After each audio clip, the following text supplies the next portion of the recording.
Hi guys, welcome back to my YouTube channel Fishaholic. Today I am going to discuss about anatomy of shellfish. Guys, this topic is very important for your ICR fisheries PG exam and other fisheries related exam. Before starting our video, it's a request, if you are new to this channel, please do subscribe to my channel and like, share and comment on my videos. So let's start the video. First, we will see the subphylum Crustacea. So in crustaceans, subphylum Crustacea typically have biramous branched and branched appendages that are extensively specialized for feeding and locomotion. So जो हमारे crustaceans हैं उनमें हमारी बायरेमस branched appendages present होती हैं जो कि specialised होती हैं फीडिंग के लिए और लोकोमोशन के लिए. Next is Crustacea divided into 5 classes. Current molecular phylogenesis do not support the monophyly of all the classes. So, subphylum Crustacea external features are this secreted cuticle is made up of chitin, protein and calcareous material. So, the secreted cuticle which is present on the body of crustaceans are made up of chitin, protein and calcareous material. Heavy plates have more calcareous deposits. Joints are soft and thin, allowing flexibility. So joints have soft and thin for the flexibility, whereas heavy plates have more calcareous deposits. Dorsal pterygm and ventral sternum are plates on each somites lacking a carapace. So, dorsal pterygm and ventral sternum are the plates on each somoids which lack carapace. Anterior end of non-segmented is called as rostrum and the posterior end is unsegmented is called as telson. So anterior end is rostrum and the posterior end present are telson. Okay guys. Next we will see how the full body is divided into different parts. So as you can see, here is the dorsal part. You see antenna is there, ciliate legs are there. So these are called ciliate legs. These are used to catch the prey or for the feeding purpose. Antennae is there. चिलिपेट्स कहते हैं इन्हें क्या कहते हैं? चिलिपेट्स. जो ये पूरा होता है इसे कहते हैं चिलेट और ये जो ऊपर की साइड पे जो ये प्रेजेंट होता है पार्ट उसे कहते हैं चिलिपेट. Then the rostrum, the anterior most unsegmented part is rostrum. And then second walking leg, this is the second walking leg, third walking leg, this is the carapace, cervical grooves, fourth walking leg, fifth walking leg, tangum and telson and uropod. This part is abdomen. The same you can see the ventral parts. Next, subphylum Crustacea. Crustaceans are only arthropod that have a 2 pairs of antenna. So crustaceans जो है हमारे only arthropods हैं जिसमें कि 2 pair of antenna present होते हैं. Here is the structure of antenna. So in antenna there is a exopod, endopod, basis, coxa and the gill. From the gill the coxa is there, basis is there, then exopod is there, then endopod is there. They also have a pair of mandibles, jaw-like appendages and 2 pair of maxillae on the head. So mandible are like jaw-like appendages, whereas maxillae is present on the head and they are of 2 pairs. Each body segment usually has 1 pair of appendages. So each body part जो है हमारा segmented है. As you can see, crustaceans have segmented body parts. So each body segment have the 1 pair of appendages. Ancestrically biramous except for the first antenna. So from the starting there is a biramous appendages are present, but first antenna is uniramous. Next is member of Malacostraca and Rampipedia have appendages on each somites. Other classes may not appear appendages on the abdominal सो हमारी जो मेलाकोस्ट्रेका and रैम्पीडिया जो हमारी members हैं उनमें क्या present है, somites के पास appendages present है, वेयर एज अदर जो क्लासेस हैं उनमें कुछ में एब्डोमिनल पे सोमाइट्स पे हमारे अपेंडेजेस नहीं होते हैं। Striated muscles make up a major portion of crustaceans body. तो स्ट्रेटेड मसल्स जो होती हैं वो मेजर पोर्शन फॉर्म करती हैं क्रस्टेशियन बॉडी का। Most muscles arranged as antagonistic groups. जो हमारी मसल ग्रुप्स हैं वो एंटागोनिस्टिक ग्रुप्स के तरह एक तरह से प्रेजेंट होती हैं इनमें। Flexor draw a limb towards the body and extensor straighten the limb out. So flexors muscle जो होती हैं वो लिम्ब को टुवर्ड्स द बॉडी ड्रॉ करती हैं, वेरस एक्सटेंसर जो होती हैं वो लिम्ब को हमारा स्ट्रेटन करती है। Muscular and nervous system and segmentation exhibit metamerism of annelid like ancestor. So जो हमारा मस्कुलर और नर्वस सिस्टम है और सेगमेंटेशन है वो क्या हमारा एनेलिड के जो हमारे एंसेस्टर्स थे उनको एग्जिबिट करता है इनके इन क्रस्टेशियंस में। होमोसील persistent blastocele that become filled with blood. So homocele is a persistent blastocele that become filled with blood. Next is abdominal flexors of crayfish allowed to swim it backward. So जो हमारा abdominal flexor होता है crayfishes में वो क्या allow करता है, swim backward swim करने के लिए हेल्प करता है। Strong muscles located on each side of a stomach control mandibles. So जो हमारे ईच साइड ऑफ मैंडिबल्स हैं, sorry each side of muscle जो प्रेजेंट है हमारे वो स्टमक के जो ईच साइड हमारे each side of stomach there is strong muscles are present which control mandibles. Next is respiratory system of crustaceans. So respiratory system हमारा कैसा है देखते हैं। स्मॉलर क्रस्टेशियंस में exchange gases across thinner area of cuticle. So जो हमारे smaller crustaceans हैं वो क्या करते हैं कि थिनर एरिया के एरियाज ऑफ क्यूटिकल से ही उनका एक्सचेंज ऑफ गैसेस होता है, जबकि larger crustaceans uses feather like gills for gas exchange. So feather like as you can see these are the gills. So these are the feather like gills used for the gas exchange in the larger crustaceans. Barrel of second maxilla draws water over a gill filament. So जो हमारा barrel है of second maxilla वो हमारा क्या करता है, water को Gill filaments पे ड्रॉ करता है। This is the whole structure of respiratory system, how the gill chamber is there, what type of gill chamber is there, gonads, then guts, many more. Open circulatory system present होता है हमारे crustaceans में। So dorsal heart single chambered sac of striated muscle valves in arteries prevent back flow of haemolymph conducted to a gills if present for oxygen and carbon dioxide exchange. Haemolymph में be colourless, reddish और bluish. Hemocyanin blue or hemoglobin are red. So these are the respiratory pigments. So हमारा क्या होता है respiratory system में कि dorsal heart जो होता है वो सिंगल चैम्बर्ड होता है, इसमें स्ट्रेटेंड मसल्स होती हैं, यहाँ पे वॉल्स जो होती हैं आर्टरीज की वो प्रिवेंट करती है किसके बैक फ्लो को, हीमोलिम्फ के बैक फ्लो को आर्टरीज जो है वो प्रिवेंट करती हैं। Haemolymph conducted to a gills if present for oxygen and carbon dioxide gases exchange. Haemolymph हमारा मे बी कलरलेस होता है या रेडिश और ब्लूइश होता है। हीमोसाइनिन जो होता है वो हमारा ब्लू कलर में होता है, हीमोग्लोबिन हमारा रेड कलर में होता है। Next is excretory system in the crustacean. So antennal and the maxillary gland are called as green gland in Decapoda. So green gland are used for excretory system.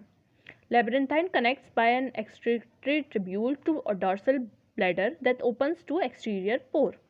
As you can see, this is the bladder and this is connected with the labyrinthine organ and the end sac is present. So exterior part में आके हमारा ये and होता है। सो जो हमारा लेमिनिथाइन organ है वो हमारा एक जो हमारा डॉर्सल ब्लैडर है उसके साथ कनेक्टेड होता है। यहाँ से हमारी जो भी हमारा एक्सक्रीटरी सिस्टम एक्सक्रीटरी प्रोडक्ट होता है वो सब हमारा इस जगह से बाहर हो जाता है। जैसे कि आप देख सकते हैं ये हमारा ब्लैडर है, ये हमारा लेमिनिथाइन ऑर्गन है, ये यहाँ से ट्यूब्यूल से जुड़ा हुआ है हमारा ब्लैडर, यहाँ से हमारा एक्सक्रीट हो जाता है जो भी सब्सटेंसेस होते हैं reabsorption of salts and amino acids occurs as a filtrate passes the excretory tubule and the bladder. So हमारा जो reabsorptions है वो कैसे होता है, सॉल्ट जो अमीनो एसिड्स होते हैं वो सारे हमारे फिल्टर होके लेब्रेंथाइन ऑर्गन से फिल्टर होके हमारे ट्यूब्यूल और ब्लैडर में जाके एक्सक्रीट हो जाते हैं. Mainly regulate the ionic and osmotic composition of the body fluid. So this green gland is mainly regulates the ionic osmotic composition of the body fluids.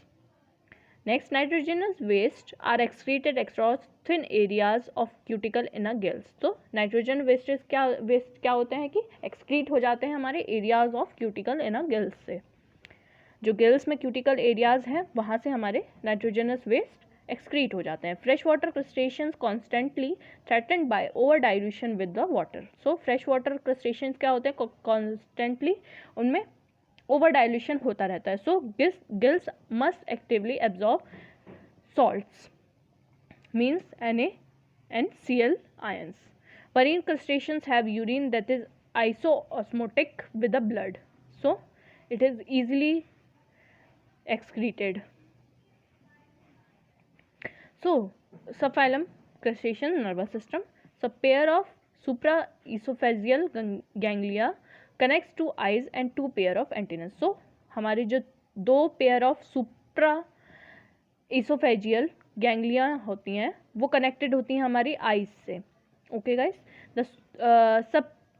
then the sub-esophageal ganglion supplies nerves to mouth appendages, esophagus and antennal gland. So जो supra esophageal ganglion है वो to pair of antenna से connected है, जबकि सब esophageal ganglion जो है वो हमारी सप्लाईज करती है nerve to mouth appendages, esophagus and antennal glands को.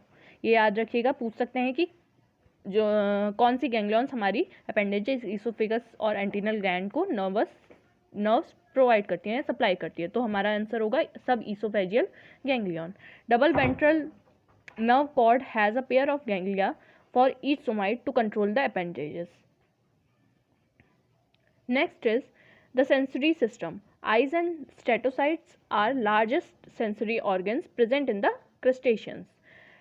Tactical hair occur on the body, especially on ciliate, mouth part and talson. तो tactical hairs हमारे कहाँ पे present होते हैं, चिलाए, mouth parts and the talsons पे. Chemical sensing of the taste and the smell occurs in the hairs on antenna and mouth. Statocytes opens at the base of first antenna in a crayfish. So statocytes क्या है हमारे, ये present होती हैं first antenna के base पे in a crayfish. Statocytes lined with the sensory hairs that detect position of the grains and sand. So statocytes क्या होती हैं हमारी कि ये सेंसरी हेयर्स होती हैं, लाइंड अप होती हैं सेंसरी हेयर्स के साथ, और ये क्या डिटेक्ट करती है हमारी ग्रेन्स ऑफ सैंड को. जैसे कि जैसे हमारा क्रस्टेशिया है कोई, उसके हेयर्स पे, सेंसरी हेयर्स पे हमारा ग्रेन्स ऑफ सैंड प्रेजेंट है, तो ये चीज़ कौन डिटेक्ट करेगा, हमारा statocytes. Okay guys, statocytes is the organ which detect system which detects the grains of sand, position of grains of sand. Now you can see compound eye are made up of many units called ommatidia. Ommatidia is a unit present in the eye of the crustaceans. So these are only present in the compound eyes. Cornea focuses light down the columnar omitid. This is the process how the reflection and the day adapted and the night adapted processes occur. How the crustacean can see. Okay, each ommatidium detects a restricted area of objects a mosaic in a bright light. So जो हमारा ओमेटिडियम है वो detect करता है restricted area के objects को जहाँ पे मोज़ेक और ब्राइट लाइट प्रेजेंट होती है. सो वहीं पे डिटेक्ट करेगा जहाँ पे बहुत ज़्यादा ब्राइट लाइट प्रेजेंट होगी और मोज़ेक फॉर्म में होगी, वो वहीं का वो ऑब्जेक्ट डिटेक्ट करेगा. ये ओमेटिडियम्स जो होते हैं वो वहीं के ऑब्जेक्ट डिटेक्ट करते हैं जहाँ पे ब्राइट लाइट और मोज़ेक फॉर्म में वो होती हैं. In a dim light the distal and proximal pigment separate and produce a continuous image. So in dim light जो हमारे डिस्टल और प्रॉक्सिमल पिगमेंट्स होते हैं वो मिलकर हमारे एक कंटिन्यूस इमेज फॉर्म करते हैं. Then the diversity of reproduction. So most crustacean brood eggs in brood chamber. So as you can see, here is the brood chamber is present. In crustaceans there is a brood chamber is present where the brood eggs are kept or stored in brood sacs attached to abdomen or attached to abdominal appendages. So abdomen पे present होगा या फिर abdominal appendages जो होते हैं वहाँ पे हमारा ये ब्रूड चैम्बर प्रेजेंट होता है. Crayfish develop directly without a larva form. So keep in mind that crayfish develop directly without a larva form, whereas other crustaceans, most crustaceans have a larva unlike the adult in the form and undergo metamorphosis. So इसमें ये बोला है कि जो हमारे larva form होते हैं वो काफ़ी ज़्यादा रिजेंबल करते हैं हमारे एडल्ट्स को और वो अंडरगो मॉर्फोसिस के मेटामॉर्फोसिस के अंडरगो जाते हुए वो फॉर्म करते हैं एडल्ट को. जैसा कि आप देख सकते हैं एग है, नॉप्लियस है. नॉप्लियस हमारा काफ़ी ज़्यादा रिजेंबल करता है हमारे एडल्ट्स को. Then protozoea, then mysis and then post larvae and then हमारा adult. So diversity of reproduction में हमारा the nauplius is a common larva form with a uniramous first antennae and biramous second antennae and mandibles that all aid in swimming. So हमारा नॉप्लियस जो होता है वो हमारा first antennae होता है यहाँ पे present, second antennae and then हमारा मैंडिबल्स प्रेजेंट होते हैं. These are use for the swimming purpose. Appendages and the somites are added in a series of moults. So appendages और सोमाइट्स जो हैं वो हमारा धीरे धीरे सीरीज में मोल्ड्स में हमारे बनते रहते हैं, एडेड होते हैं. मेटामॉर्फोसिस ऑफ ब्रैंकिन proceeds from free swimming Nauplius to cypress larva with a bivalve carapace and finally to a sessile adult with a plates. So नॉप्लियस से धीरे धीरे हमारा जो बार्निकल्स होते हैं उनमें क्या होता है, नॉप्लियस से धीरे धीरे हमारा साइप्रस बनता है, साइप्रस लार्वा बनता है, वो हमारे बाइवॉल्व कैरापेस पे अटैच हो जाता है और वो ससाइल एडल्ट में चेंज हो जाता है फिर. Then the ecdysis. So ecdysis is also a very important process occur in the crustaceans. Ecdysis is a necessary for crustacean to increase in size and the exoskeleton does not grow. So size में increase होने के लिए हमारा ecdysis बहुत important process है. Physiology of molting affect reproduction behavior and many metabolic processes. Underlying epidermis secretes cuticles. So underlying epidermis जो है हमारी वो क्या करती है, secrete करती है हमारी क्यूटिकल्स को. यहाँ पे आप देख सकते हैं कैसे होती है प्रोसेस. नेक्स्ट देखते हैं moulting animals grow in intermoult phases और instar. Soft tissue increases in size until there is no space within a cuticle. Moulting occur often in young animals and may cease in adults. Ecdysis क्या है, हमारा जो hormonal control होता है ecdysis का किसके through होता है. सो टेम्परेचर, डे लेंथ और other stimuli trigger central nervous system to begin ecdysis. Removing eye stalk accelerate molting and prevents color change to match the background. So जब हमारा eye stalk हम remove करते हैं, you will see in breeding purpose the eye stalk is removed so that the ecdysis hormone can be secreted from the Y organ and that the X organ present in the eye stalk is removed, which is a very important process also. Hormones from neurosecretory cells in eye stalk control the dispersal of cell pigment. Here you can see feeding habit, how the feeding take place. So crayfish have two part of stomach. Keep in mind that crayfish has two part of stomach. Gastric meal grinds up food in a first compartment. Gastric meal क्या होता है, grind होता है हमारे first compartment में. Here you can see this is the whole part of stomach. There is two part, this is one and this is the two. Okay, oesophagus, then gastrolith, cardiac stomach, lateral teeth of gastric meal, dorsal teeth, pyloric stomach, dorsal caecum, intestine, central caecum, filtering sties, ventral teeth. These are the part of stomach. Thanks for watching guys. Do subscribe to my channel for more such videos. The second part is coming very soon. So keep watching and subscribe to my channel.